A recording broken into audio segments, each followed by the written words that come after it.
एक तुम्बा नाम का गांव था। उस गांव में एक बुढ़िया अपने पोते के साथ रहती थी। उनका घर एक सुनसान जगह पर था।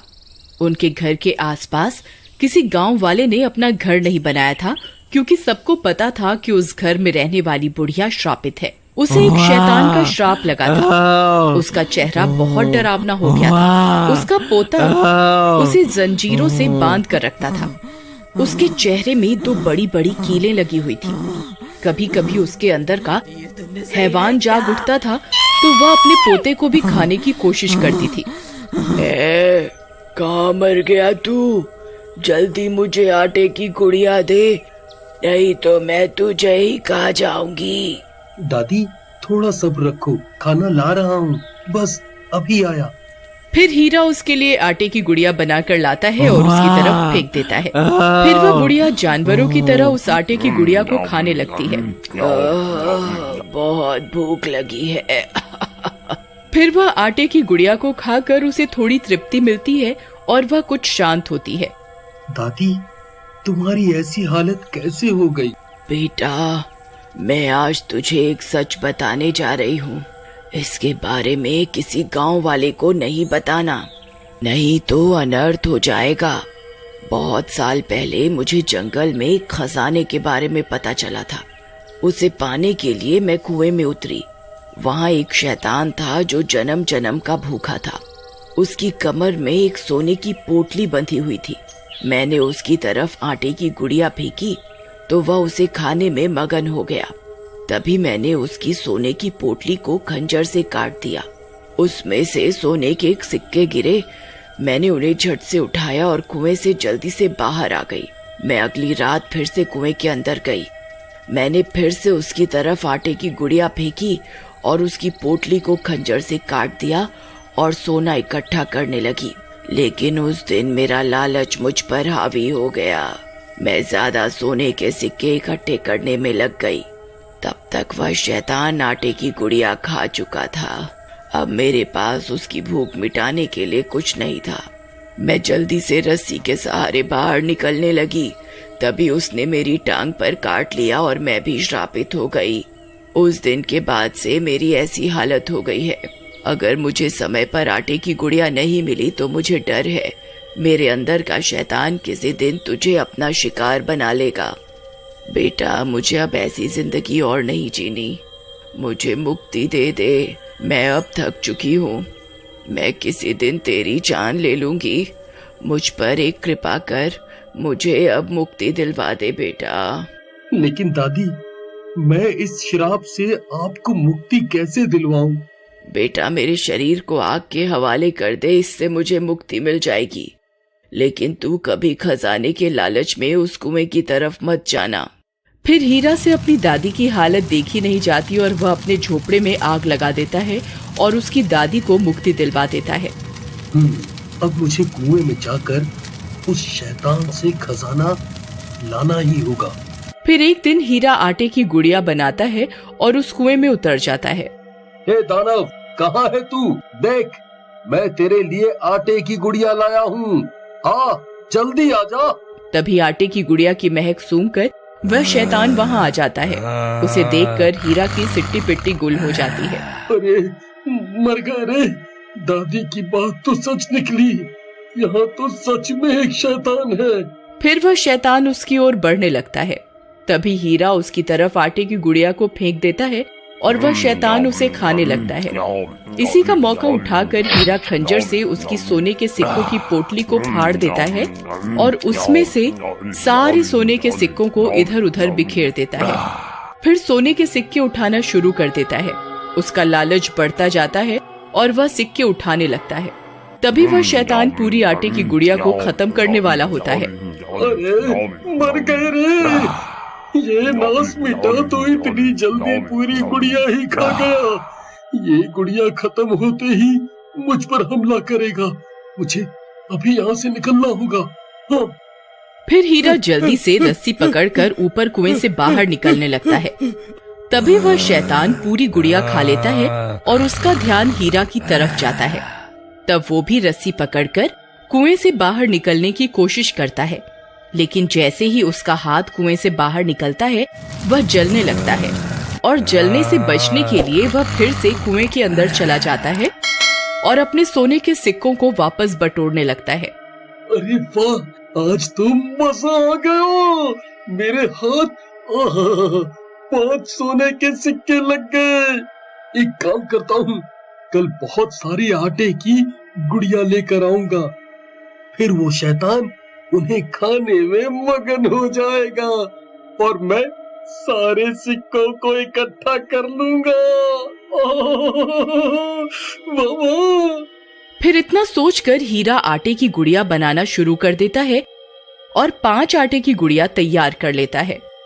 मेरी तरकीब जरूर काम करेगी। फिर वह रात होने का इंतजार करता है। कुछ ही देर में रात हो जाती है और वह सारे आटे की गुड़िया एक पोटली में डालता है और कुएं में उतर जाता है। शैतान, कहाँ है तू? देख, तेरे लिए बहुत सारा खाना लाया हूँ।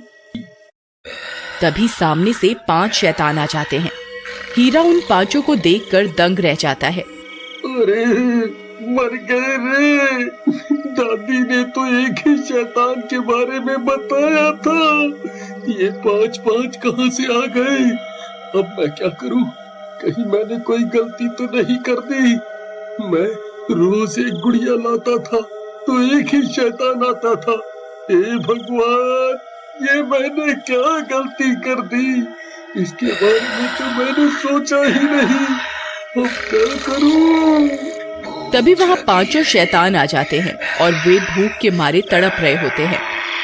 एक काम करता हूँ, इन 5 को एक एक गुड़िया खाने को दे देता हूँ। इससे मुझे यहाँ से भागने का वक्त मिल जाएगा। हाँ।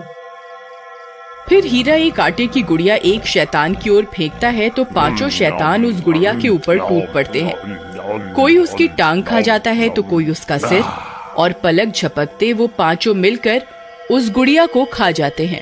अरे मर गए रे, इन 5 ने मिलकर एक झटके में गुड़िया हजम कर ली। अब क्या करूं? यहाँ से कैसे निकलूं? कैसे निकलूं? फिर वह बची हुई 4 गुड़िया को एक साथ उनकी तरफ फेंक देता है।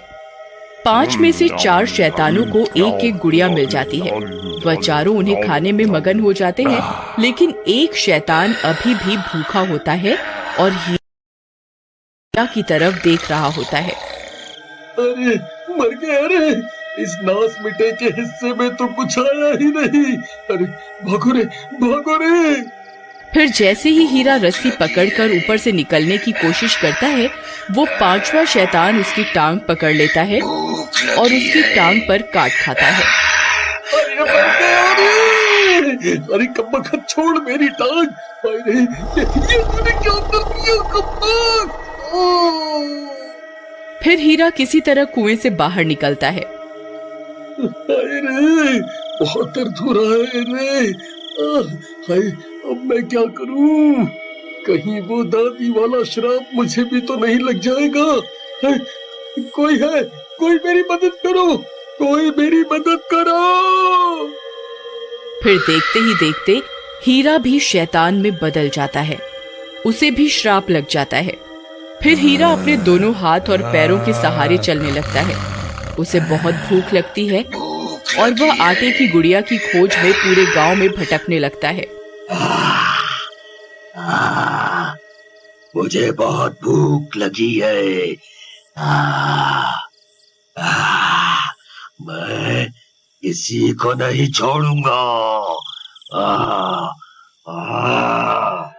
गांव वाले उसे छुप छुप कर देखने लगते हैं। किसी को कुछ समझ में नहीं आता कि हीरा ऐसे दोनों हाथ और पैरों के सहारे क्यों चल रहा है और उसकी ऐसी हालत कैसे हो गई। फिर हीरा पूरी रात गांव में भटकता भटकता जंगल की तरफ निकल जाता है। उसके वहां से जाते ही गांव वाले अपने घरों से बाहर निकल कर आ जाते हैं। अरे भाई, ये हीरा को क्या हो गया? ये तो बिल्कुल जानवर जैसा बन गया है। भाई, मुझे तो लगता है इसे इसकी दादी ने काट खाया है, तभी ये भी श्रापित हो गया है। फिर सभी गांव वाले हीरा के घर की ओर दौड़ पड़ते हैं। जब वे वहां पहुंचते हैं तो दंग रह जाते हैं। वह घर पूरी तरह से जला हुआ होता है। वहां उन्हें उस बुढ़िया का कंकाल भी मिलता है। उन्हें कुछ समझ में नहीं आता कि आखिर क्या हो रहा है। फिर रात होने पर उन गांव वालों को हीरा के तड़पने की आवाजें जंगल से आती हुई सुनाई देती हैं। मैं किसी को नहीं छोड़ूंगा, मुझे आटे की गुड़िया दो।